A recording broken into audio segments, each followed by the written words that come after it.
On Christmas night in Detroit, Miles Westbrook was sitting at a nearly abandoned bus stop, clutching a hot coffee with both hands like it was the only thing still holding him together. Steam rose and disappeared into the freezing air. Cars passed far off in the distance, and the city lights glittered like they belonged to someone else's life. He just sat there still, staring at the street the way someone does when they're thinking too much and feeling almost nothing. Not by choice, but by exhaustion. Miles wasn't waiting for any bus. He was running from the place where everyone expects him to be strong, decisive, untouchable. Out here, no one asked for answers. No one started small talk. No one remembered who he was. It was just the cold, the metal bench, and a silence that said more than any person that night. And a boy walked up to the bench and stopped so close that Miles could smell the snow on his jacket.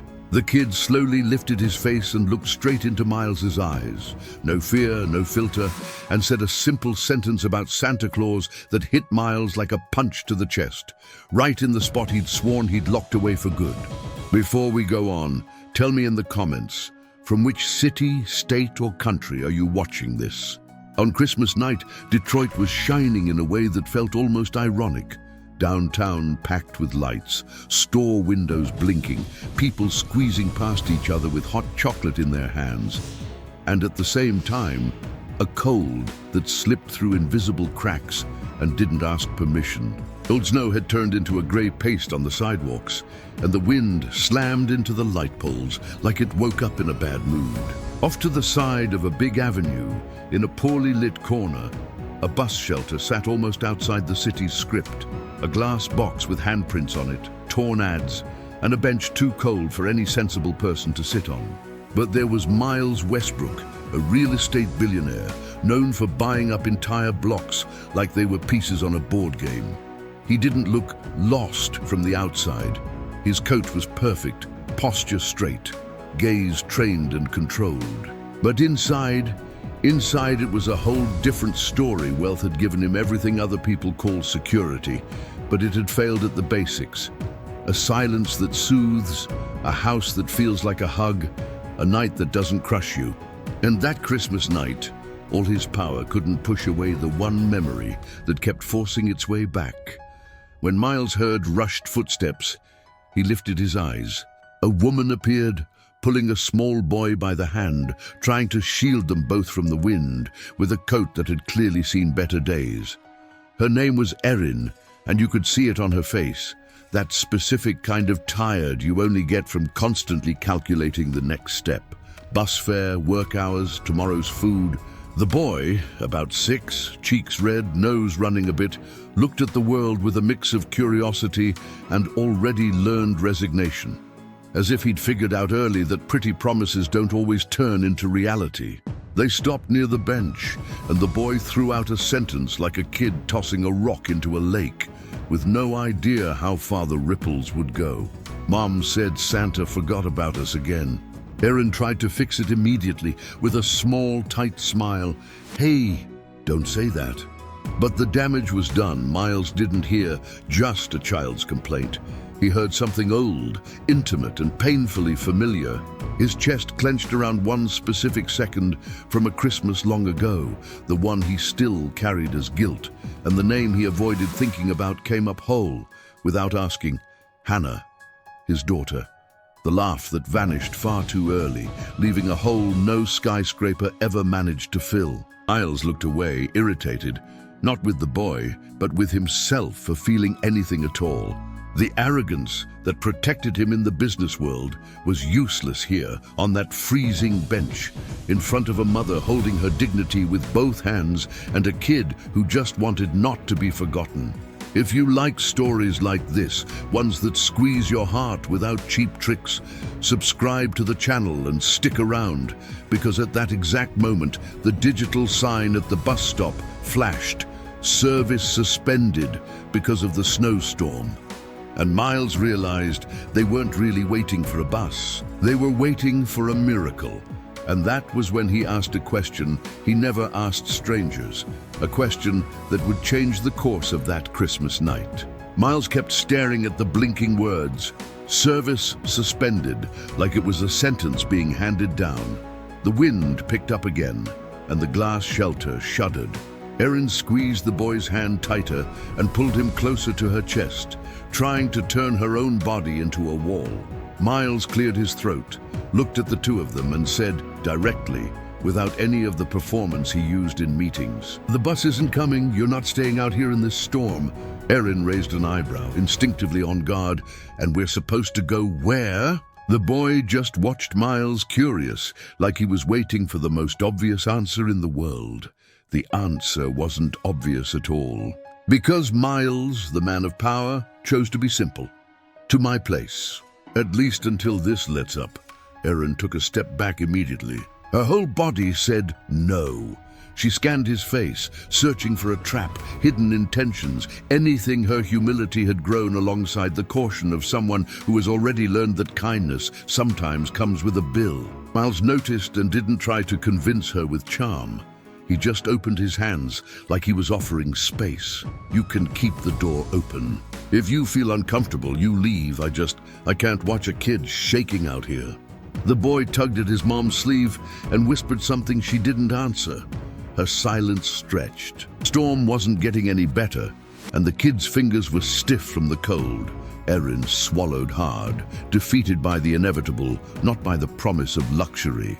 "I'll go, but I'm staying near the door and just until the wind calms down." Miles nodded, accepting the condition without arguing. Minutes later, a black SUV pulled up, hazard lights blinking, called with a short, controlled phone call. Erin hesitated at the car door, like that leather and clean smell belonged to another planet.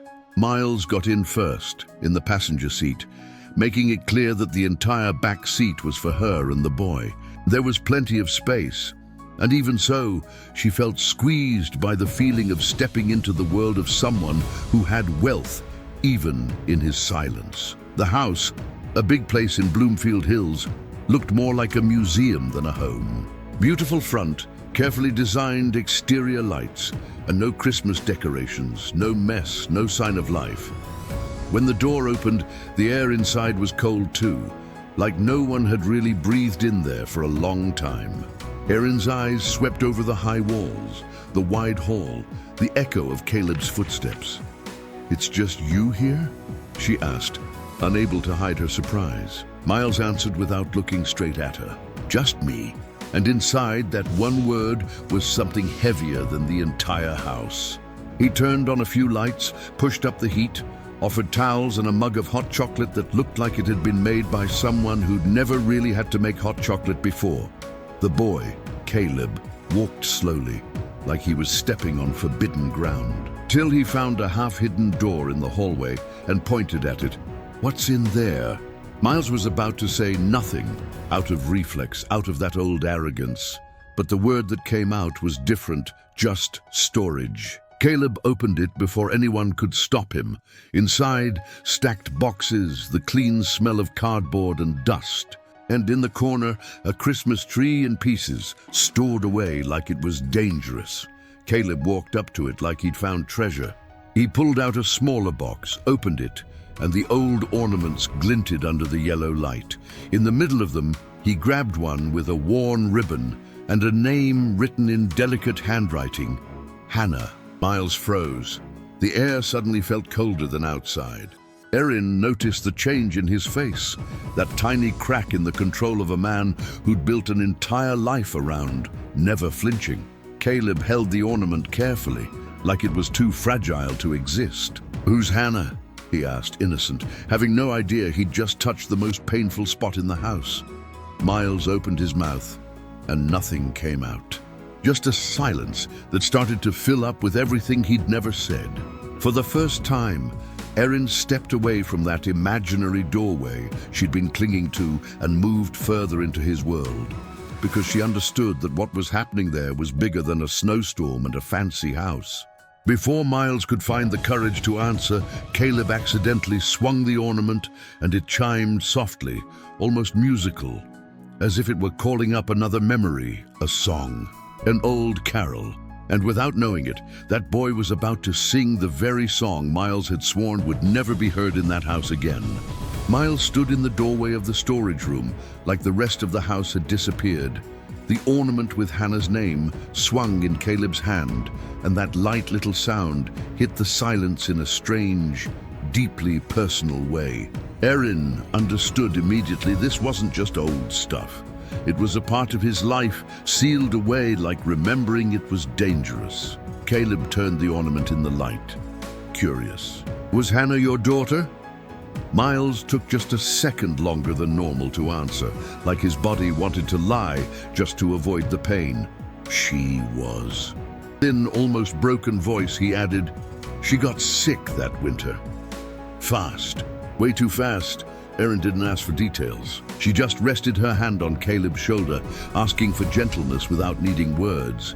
Caleb picked up on it in his own way, and trying to fix the mood, started singing softly. Shy at first, then more sure. He tried to hold it together out of habit, but there was no boardroom here, no audience, nothing to control. His face changed slowly, and the tears came, heavy, old, like they'd been waiting far too long for permission. Erin stayed there, present, without speeches or rushing him, because some pains get worse when someone tries to make it better with the wrong words. When the song ended, Caleb looked at Miles with a seriousness only a child can have, the kind that catches adults off guard. Miles took the ornament from his hands gently, and for the first time in years, he didn't put it back in the box. But the boy wasn't done yet. He ran to his backpack, dug around inside with bright eyes, and announced that he needed to do something real quick. A few minutes later, Caleb came running back from the hallway with a crumpled piece of paper and a tiny pencil in his hand, like he was carrying out an important mission. He sat on the living room floor near the box of ornaments and started scribbling, tongue sticking out in concentration. Erin tried to call him off. "Caleb, don't mess with their things," but Miles raised a calm hand, saying it was okay. For the first time, the silence inside the house didn't feel hostile. Caleb wrote slowly, erasing and rewriting, with those big, awkward letters kids have. Every now and then, he looked up at Miles, as if he were asking for approval without saying it out loud. Miles stood there holding Hannah's ornament, feeling a strange knot in his chest, not pure pain this time, but something he couldn't quite name. Erin watched, still cautious, but her guard a little lower than before. When he finished, Caleb held out the paper to Miles, proud it was a simple card with a hand-drawn star and the words, "Santa didn't forget us this year." Underneath, he drew 3 stick figures holding hands and wrote his name the best he could. Miles took the card, like it might break if he breathed too hard on it, and for a second, all the luxury around them became completely irrelevant. It was just a kid offering a reminder that they mattered, and it hit Miles in a place deep inside. His voice came out quiet when he tried to say thank you. He pulled Caleb into a hug, gently, like he was afraid strong arms might ruin the moment. Caleb wasn't afraid at all. He hugged back with everything he had. Erin turned her face away for a moment and wiped the corner of her eye with her sleeve, pretending it was just the dry air. Outside, the storm kept hammering the windows, and the clock pushed forward through that same Christmas night. Erin took a deep breath, practical again. "We need to go. I still have to get to work." Miles nodded, but his body was slow to accept the idea of sending them back out into the cold. Before he opened the door, he asked straight up, like a man trying to understand the real world for the first time, "Erin, where exactly were you going?" And the answer she gave him right there in the entryway would pull all 3 of them into a completely different place before that same night was over. Erin took a deep breath before she answered, like she was embarrassed to say it out loud. "I was taking him with me to my shift. I clean a hospital downtown after that. We were going back to the shelter." The word shelter came out quiet, but not weak. It came out like a truth she'd had to repeat too many times. Caleb squeezed her hand, and in one moment, Miles understood that the bus stop wasn't a delay. It was just another hard night in a long chain of them. Miles didn't put on a fake, shocked face. He just grabbed his coat, opened the door, and said he'd drive them. No debate. Erin tried to refuse out of pride and fear, and he didn't push with charm. He pushed with calm. "I'm just driving. You don't owe me anything." In the car, Detroit slid past the windows in layers. Pretty lights on one street, darkness, and shuttered storefronts on the next. Miles, who had always seen the city from the top, was seeing its ground for the first time. On the way, they stopped at a big bookstore, the kind that stays open late and has a cafe corner for people who just need a warm place to sit. Erin said they didn't need to go in, but Caleb had already locked onto the children's section like it was a safe zone. Miles noticed Erin lingering near a shelf of psychology books and test prep guides. "Do you study?" he asked. She hesitated, then admitted, "I'm trying. I want to go to college someday. Psychology. I just can't seem to fit life around that." Miles didn't respond with some grand promise. He grabbed 2 simple books, set them on the counter with a hot chocolate for Caleb, and said like it was the most normal thing in the world, "Then we'll make room for it." Erin stiffened, ready to refuse, but his voice came without any hidden agenda, almost low.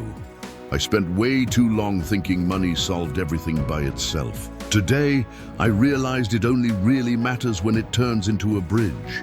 Erin didn't lower her guard completely, but for the first time, she didn't feel like a charity case. She felt like a person. On the way out, with the bag of books in one hand and Caleb's card still tucked in his pocket, Miles stopped in the parking lot and stared at the distant city lights. It was like an idea was taking shape inside him, urgent, impossible to push back down. He said more to himself than to her. "There are so many people spending the night feeling forgotten, and I'm done pretending I don't see that." Erin was about to ask what exactly he meant by that, when his phone buzzed with a message about a charity event his own company was hosting that same night. And that was when he turned to her and made the invitation that would change the rest of their Christmas. It was still Christmas night, close to 11, before midnight, when Miles's phone buzzed with a message from his own team. The company's charity event downtown was still going, not tomorrow, not later. Right then, on the same night, while the storm kept people trapped out on the streets. Erin froze. "I'm not going into a place like that." Miles didn't argue. He just said there would be light, heat, and safety there, and that she could leave whenever she wanted. And Caleb heard huge tree and lights. He smiled in a way no one had taught him. At the building entrance, the contrast hit hard. Carpet, flawless reception, people dressed up, and Erin holding her son's hand like she was holding onto the ground itself. An event organizer glanced at them, quickly measuring clothes, posture, belonging, and delivered that polite phrase that still stings. "The main area is for invited guests." Erin flushed, ready to turn around. Miles stepped closer without raising his voice and said exactly what needed to be said. "They are my guests, and they're coming in with me." It wasn't a power show, it was a boundary, placed exactly where it needed to be. Inside, Caleb was spellbound by a massive Christmas tree covered in hanging cards and names, silent wishes written on paper. There was a table with pens and stationery where kids could write messages as part of the night's charity action. Erin tried to pull him away, afraid of being too visible, but Miles knelt beside the boy and asked if he wanted to write another one. Caleb sat down and started scribbling with deep concentration, and Miles realized something simple. His empty house wasn't the only cold place in the world. It was just the only cold place he had the power to warm up with a decision. When they called Miles up to speak, he walked onto the stage with a prepared speech in his hand and stopped. The words felt fake against what had actually happened just hours earlier. He didn't share details, didn't put his pain on display. He just said he'd lost his daughter to a sudden illness one winter and spent years turning that pain into silence. If that part hit you somewhere inside, tell me in the comments what it was, because sometimes we only understand a story when we recognize a piece of ourselves in it. The room went quiet, not awkward, but respectful. Miles then announced that this wasn't going to be just a Christmas donation, but the beginning of something ongoing for forgotten families, single mothers, and people crossing the city in the cold with nobody noticing. Later, still on that same Christmas night, he pulled Erin aside and spoke softly, without any grand tone. "I don't want to save you. I want to do this the right way, with you around if you're willing." Erin didn't answer right away. And that was when Caleb, already on the way back, asked for paper and a pen in the back seat and said, serious as ever, "I need to write a letter to Santa, right now."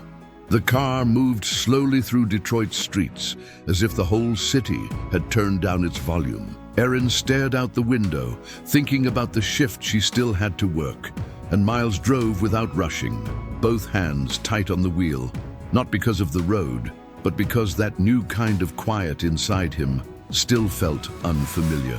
In the back seat, Caleb held the paper and pen like he was holding adult-sized responsibility. Every so often, he glanced at the card he'd made earlier, as if he needed to confirm that it had really happened.